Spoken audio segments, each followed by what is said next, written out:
هي الحلقات تحفظني بآيات من القرآن، هي الحلقات تملأني بحب المصطفى العدنان، هي الحلقات تحفظني بآيات من القرآن، هي الحلقات تملأني بحب المصطفى العدنان، وأخلص نيتي دوما لرب واحد ديان بروح ملؤها طهور.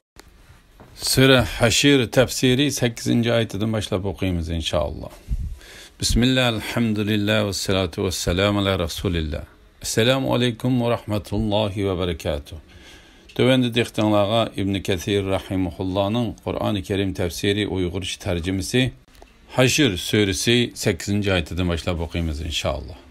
Ba'du billahi mineşşeytanirracim. O ganimetinin bir kısmı diyarıdan haydap çıkarılgan, mal mülküden ayrılgan pekir muhacirlarga xastır. Ular Allah'ın fazlini ve razılıkını tileydi. Allah'a ve onun peygamberine yardım berdi. En şular imanda sadık adamlardır. Ulardan yani muhacirlardan Medine'de yerlik bolgan, imanı güçlük bolganlar yani ensarlar yeniga hicret kılıp kelgenlerini yani muhacirlarni dost tutdu. Ularga berilgen nesler üçün iç tarlık kılmaydı. Ular muhtaç turuqluq muhacirlarning menfaatini özlerinin menfaatidan a'la bildi. Öz nefsinin bexilliqidan saqlanganlar maqsadga erishkichilardir. Ulardan keyin kelganlar Rabbimiz bizga ve bizden ilgiri iman etgan qarindoshlarımızga mag'firat qilgin, dillarimizda mu'minlarga qarshi dushmanlik paydo qilmag'in. Rabbimiz sen nihoyat mag'firat qilg'uchisan, mehribonsan deydi. Urushsiz elingan g'animatlarga tegishli bo'lgan boshqa bir turkum kishilar va muhojirlar va ansorlarning ortiqchiliklari to'g'risida Allah Teala bu ayette urushsiz elingan ganimetlerge erişishga tegishli pekirlarning halini bayan qilib mundaq deydi. O ganimetning bir qismi diyaridan haydab chiqarilgan, mal mülkidan ayrılgan pekir muhacirlarga xasdır. Yani ular Allah'ның rahmeti ve razılıkını tilegenligi, öz kavmiga qarshi chiqqanligi uchun yurtidan haydab chiqarilgan pekir muhacirlardır. Allah'a ve onun peygamberiga yardım berdi. En şular imanda sadık adamlardır. Yani en şular sözü bilen ameliyeti birdek bo'lgan adamlardır. En şular muhacirlarning kattalaridir. Andın Allah Teala ensarlarni medhilep ularning ortiqchiligini, şan şerpini ve hürmetini bayan qilib, ularning hasad qilmaslik, özü muhtaç durup başqalarning menfaatini üstün görüş alayidliklarini maqtab mundaq deydi. Ulardan yani muhacirlardan Medine'de yerlik bo'lgan, imani güçlük bo'lganlar yani ensarlar yani muhacirlardan ilgiri Medine'de olturaqlaşkan ve köp sandaki muhacirlardan ilgiri iman etgan ensarlardır. Yeniga hicret qilib kelganlarni yani muhacirlarni dost tutdi. Yani ensarilar sehi ve esil adamlar bo'lganligi uchun muhacirlarni dost tutdi. Ularni mal mülklarga shirik qildi. Ömer mundaq deydi. Muhacirlarning haqqının tonilishi ve ularning hürmetinin qo'g'dilishi uchun mendan keyin xalifalikni dastlabda iman etgan muhacirlarga vasiyat qilib topshiraman. Muhacirlardan ilgari Medine'de yerleşken ve imani güçlük bo'lgan ansarlar haqida ularning yaxshi ishlarini qabul qilish, yomon ishlarini kechirishga tavsiya qilaman. Buni İmam Buxoriy rivoyat qilgan. İmam Ahmed Anas'ның mundaq deganligini rivoyat qildi. Muhacirlar ey Allohning payg'ambari, biz qishig'i kelgan qavmdek yaxshi qavmni ko'midik. Ular ozni eng yaxshi ravishda yetkazadi. Ko'pni eng yaxshi ravishda sarf qiladi. Ular haqiqatan bizni oziq-tulik bilan ta'minladi. Yemek-ichmaklariga shirik qildi. Hatto biz ular bizning ajrimizning hammasini elib ketadigan bo'ldi deb qo'rqdik deydi.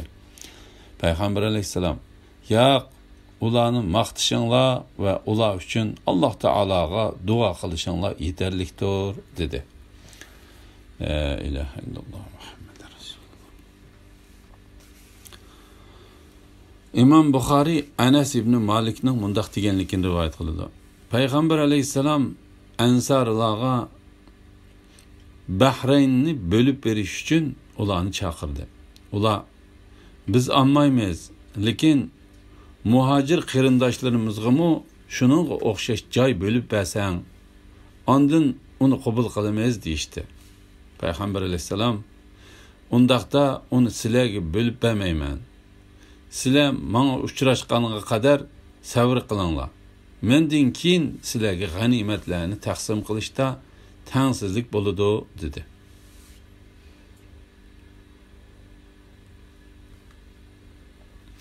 İmam Buxoriy Abu Hurayraning mundaq deganligini rivoyat qiladi.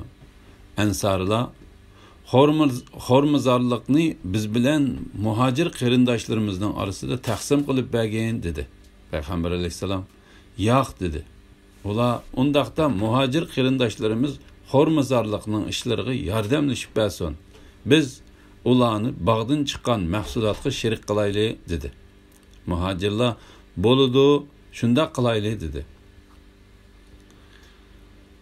Ansarlarning muhacirlarga hasad qilmaganlik to'g'risida. Ularga berilgan narsalar uchun ichi torlik qilmaydi. Ya'ni ansarlar Alloh taolo muhacirlarga bergan yuqori martaba, shon sharaf va e'tiborga ilinish qatorliq ortiqchiliklarga qarata ularga ichlarida hasad qilmaydi. Ansarlarning boshqalarning manfaatini a'lo bilganlik to'g'risida. Ular muhtoj turuqliq muhacirlarning manfaatini o'zlarining manfaatidan a'lo biladi. Ya'ni ular o'zlari qattiq ehtiyojli turuqliq boshqa muhtoj kishilarning manfaatini oldingi o'ringa qo'yadi va ularning ehtiyojini o'zlarining ehtiyojini ta'minlashdan burun ta'minlaydi. La ilaha illalloh Muhammad rasululloh. İmam Abu Davud Payg'ambar alayhisalomning mundaq deganligini rivoyat qiladi. Ter to'kib az pulga erishgan odamning qilgan sadaqasi eng afzal sadaqadir. Bundaq odamlarning martabasi Alloh taolo o'zi muhtoj turuqliq miskinga, yetimga va asirga taom berdi va Allohni so'yish yuzidan xish aqrobalarga, yetimlarga, miskinlarga, ibn sabillarga, ya'ni pul milidan aloqasi uzilib qolgan musofirlarga, soillarga va qullarning ozodlikqa erishishiga pul mal yordam berish deb sifatlagan odamlarning martabasidan yuqori bo'ladi. Chunki bu oyatlarda tilga ilingan odamlar sadaqa bergan narsalarni yaxshi ko'rib turib sadaqa beradi. Ularning bu narsalarga zarur ehtiyoji bo'lmasligi mumkin. Ammo yuqoridagi oyat hadisda tilga ilingan odamlarga kelsak, ular sarf qilgan narsaga o'zlari qattiq muhtoj turuqliq, yanala boshqalarning manfaatini o'zlarining manfaatidan a'lo biladi. Subhanalloh, la ilaha illalloh Muhammad rasululloh. Bu mertebege erişkenlerden biri Abu Bakr Siddiq radıyallahu anhudur. O baylıqının hemmisini sadaq qılıdı. Peygamber aleyhisselam ona "Xotun ballarının təminatı üçün nemi ilib qaldın?" degende Abu Bakr "Ulağa Allah ve onun peygamberini ilib qaldım" deb cevap verdi.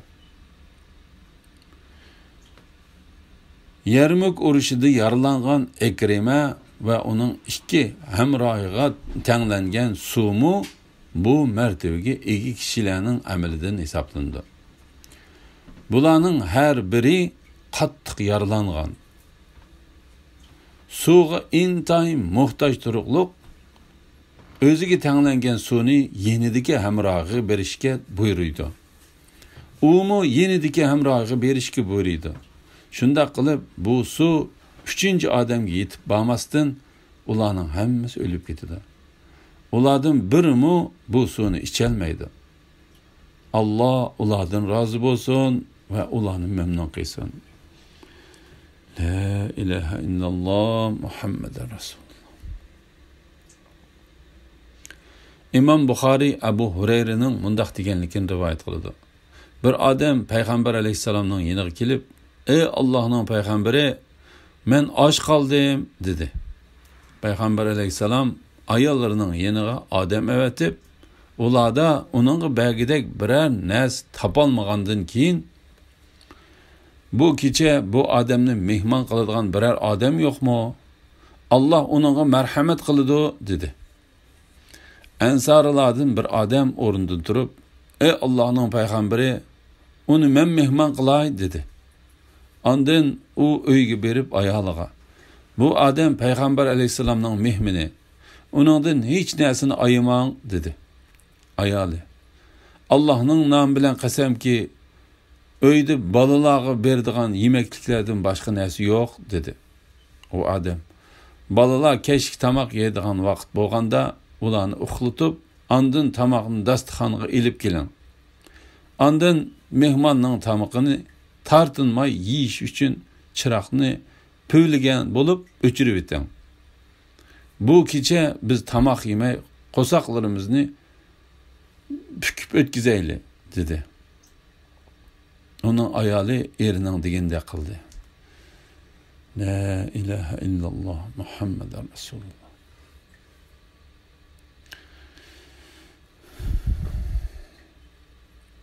Hiliqi odam atis etganda payg'ambar alayhisalomning yeniga bordi. Payg'ambar alayhisalom uningga, "G'olib va buyuk Allah haqiqatan paloni er bilan paloni ayolning qilgan ishidan memnun bo'ldi" dedi. Ve Allah Teala ular muhtoj turuqliq muhacirlarning menfaatini o'zlarining menfaatidan a'lo biladi degan oyat nozil qildi. İmam Muslimning rivoyatida bu hadisdagi u ansorining ismi Abu Talha radhiyallohu anhu deb ko'rsatilgan. Öz nefsining bexilligidan saqlanganlar maqsadga erishkichilardir. Yani kim bexillikdan saqlansa, u haqiqatan maqsadga va nijotlikka erishadi.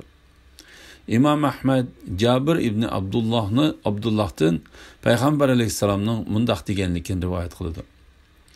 Kishilarga zulm qilishdan qat'iy saqlaninglar. Chunki zulm qiyomat kuni zulmat keltiradi. Bexillikdan qo'rqinglar. Chunki sizlardan ilgarikilar bexillik bilan halok qilindi. Bexillik ularni qon to'kishga va harom narsalarni halol qilishga ilib bordi. Bu hadisni İmam Muslim rivoyat qilgan.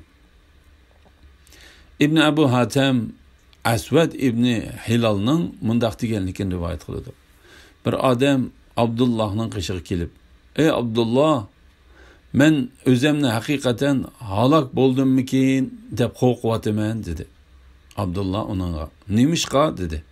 U, "Men Alloh taolaning öz nefsining bexilligidan saqlanganlar maqsadga erishkichilardir deganligini angladim.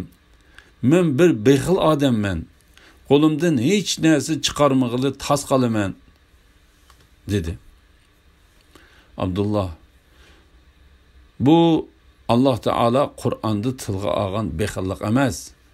Allah Taala Qur'onda tilga olgan bexillik bo'lsa, qarindishingning milini zulm bilan yavolganligingdan iboratdir.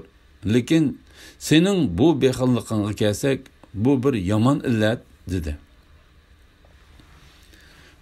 Ulardan keyin kelganlar, Rabbimiz bizga va bizdan ilgari iymon etgan qarindoshlarimizga mag'firat qilgin. Dillarimizda mu'minlarga qarshi dushmanlik paydo qilmagin. Rabbimiz sen nahayeti mağfiret kılgıçsen, mehribonsan deydi. Bu ayette ko'rsatilganlar urushsiz elingan g'animatdan elishga haqliq bo'lgan 3-qism faqir kishilardir. Ular muhojirlardir. Ondan keyingi darajada ansorilar, ondan yaxshilik qilish bilan ularga ergashganlar turdi. Alloh taolo sura Tavbada mundaq degan: Hammadan ilgari iymon etgan muhojirlar va ansorilardan yaxshilik qilish bilan ularga ergashganlar, ya'ni tabiinlar va qiyomatgacha ularning yo'lida manganlardan Alloh rozi bo'ldi. Ularmu Allohdan mamnun bo'ldi. Ya'ni yaxshi ish qilish bilan ularning yaxshi ish izlariga va go'zal sifatlariga ergashgan. Ularga yo'shurun va oshkor duo qilgan kishilar ularning haqiqiy ergashkichilaridir. Shunga Alloh taolo bu oyat karimida mundaq deydi: Ulardan keyin kelganlar Rabbimiz bizga va bizdan ilgari iymon etgan qarindoshlarimizga mag'firat qilgin. Dillarimizda mu'minlarga qarshi dushmanlik paydo qilmagin.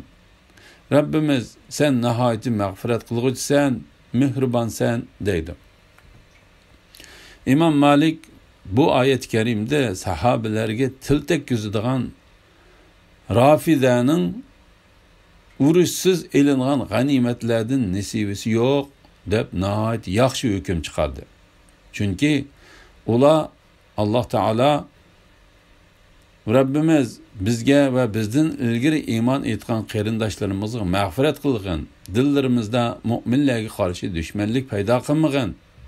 Rabbimiz sen nihoyatda mag'firat qilguvchisan, mehribonsan deydi. Deb madhilgan ana shu kishilarni Rafida so'kidi. İmam Ebu Hatem Aisha'ning mundaq deganligini rivoyat qildi. Rafidalar sahabelarga mag'firat talab qilishga buyurildi.